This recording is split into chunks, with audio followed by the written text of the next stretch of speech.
Welcome back guys. और मैं पीयूष गोयल। और आज के वीडियो में गाइस हम डिस्कस करने वाले हैं कि अगर आप भी जो इनकम टैक्स रिटर्न है फाइल करना चाहते हैं और आप एक बिजनेसमैन हैं तो आप अपनी जो है इनकम टैक्स रिटर्न किस प्रकार फाइल कर सकते हो, या फिर एक सर्विस प्रोवाइडर है या एक प्रोफेशनल है तो उस केस में आपको अपने इनकम टैक्स रिटर्न को किस फॉर्म में भरना है, प्लस इसे जो है इसको भरते समय क्या क्या चीज़ों का ध्यान हमें रखना है, ये आज हम इस वीडियो के अंदर देखने वाले हैं।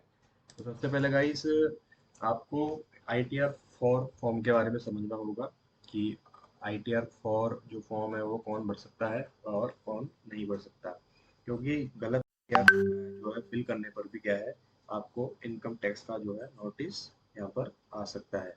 तो आप बेहतर ये होगा कि जो भी आपके ऊपर ITR एप्लीकेबल है केवल उसकी आप यहाँ पे जो है यहाँ पर फिल करें।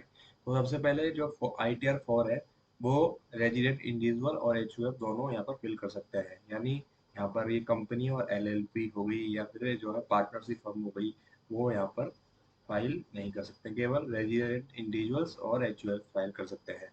इसके अलावा जो पर्सन्स जिनका टर्नओवर क्या है, जो section 44 AD AE and 44 ADA की जो लिमिट बताई हुई है उसके अंदर है, वही केवल इस फॉर्म को ITR 4 जो फॉर्म है उसको फाइल कर सकते हैं।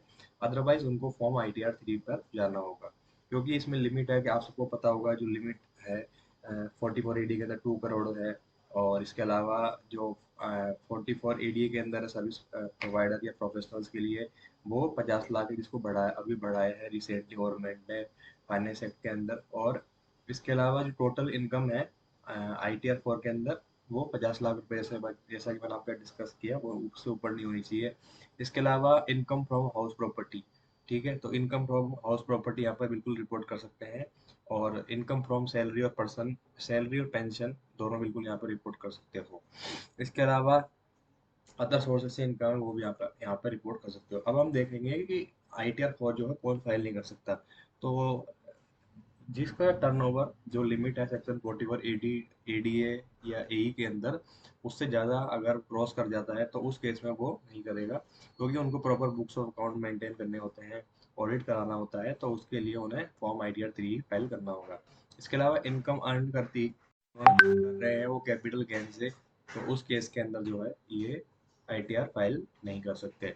या फिर जो है उनके पास एक से ज़्यादा हाउस प्रॉपर्टी है, चाहे वो लेट आउट की हो या सेल्फ ऑक्यूपाइड की हो, या फिर उनकी एग्रीकल्चर इनकम जो है 5,000 रुपये से ज़्यादा है, तो उस केस में भी वो ये फाइल नहीं कर सकते हैं। इसके अलावा पर्सन जो कि डायरेक्टर है कंपनी के अंदर या किसी अनलिस्टेड कंपनी के इक्विटी शेयर्स होल्ड किए हैं प्रीवियस ईयर के अंदर, ठीक है। इसके अलावा जो है अगर उसकी कोई ऐसी इनकम है जो कि लॉटरी या फिर कोई रेस हॉर्स या गैम्बलिंग वगैरह या स्पेकुलेशन इनकम से जनरेट हुई है।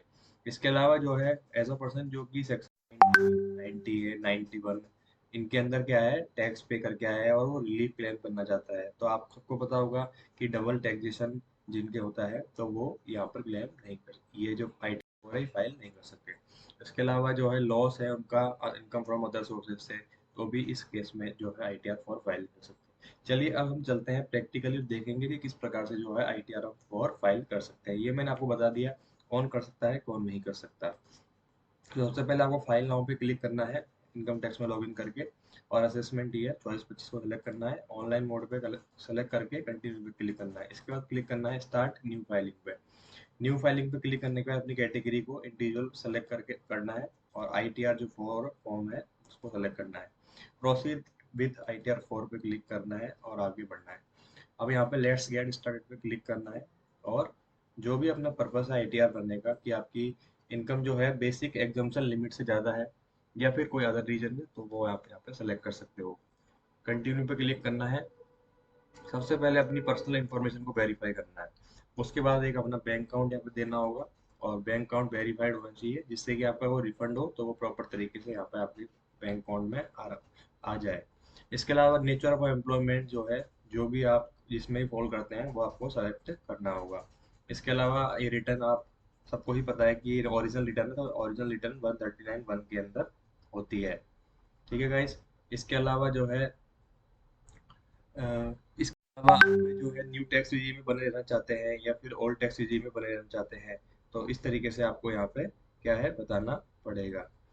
और ये जैसे अकाउंट है, इसको आपको वैलिडेट करना होगा किसी भी अकाउंट में, जैसे कि रिफंड क्लेम होगा, फिर कंफर्म पे क्लिक करना होगा और आगे यहाँ पर ऐसे यस या नो में जो भी है आप यहाँ पर अपना रिप्लाई कर सकते हो। ठीक है गाइस, इसके बाद आपको करना है कंफर्म पे क्लिक, और कंफर्म पे क्लिक करने के बाद अपनी ग्रॉस टोटल इनकम जो है उसको, आपको 5 हेड दिए हुए हैं, उसको प्रॉपर तरीके से हमें फिल करना है। ठीक है, और कोई भी एग्जाम्पशन वगैरह आप लेना चाहते हो तो वो आप बिल्कुल ले सकते हो, अगर आप जो है ओल्ड टैक्स रिजीम में हो। न्यू टैक्स रिजीम में ऑलमोस्ट सारी जो है एग्जाम्पशन डिडक्शन बंद हो चुकी है, तो आप ओल्ड टैक्स रिजीम में हो तो आप बिल्कुल देख सकते हो कि आपने कहाँ कहाँ पर इन्वेस्टमेंट किया है। अब अपनी जो सैलरी है वो यहाँ पे आप डिस्क्लोज कर सकते हो, इनकम फ्रॉम हाउस प्रॉपर्टी है वो कर सकते हो, अदर सोर्सेज से इनकम है वो कर सकते हो। ठीक है गाइस, इसके बाद क्या है, आपको जो भी आपकी बिजनेस इनकम है वो भी आप यहाँ पे शो कर सकते हो, और डिडक्शन डाल के जो भी आपका टैक्स वगैरह बन रहा है वो यहाँ पे आप पे कर सकते हो। इस तरीके से जो है आपकी ये ITR फाइल पूरी तरीके से, आप लास्ट में इसको वेरीफाई करेंगे, आधार पे आपकी OTP आएगा, उसके बाद आप फाइल कर सकते हो। फिर भी आपको कोई भी कंफ्यूजन है इसके रिगार्डिंग तो आप हमारे स्क्रीन पे नंबर चल रहे हैं, और भी इसके अलावा भी कोई अदर टाइप की ITR या इनकम टैक्स GST या फिर कंपनी से रिलेटेड कोई भी डाउट है तो आप हमसे कम्युनिकेट कर सकते हैं। Thank you.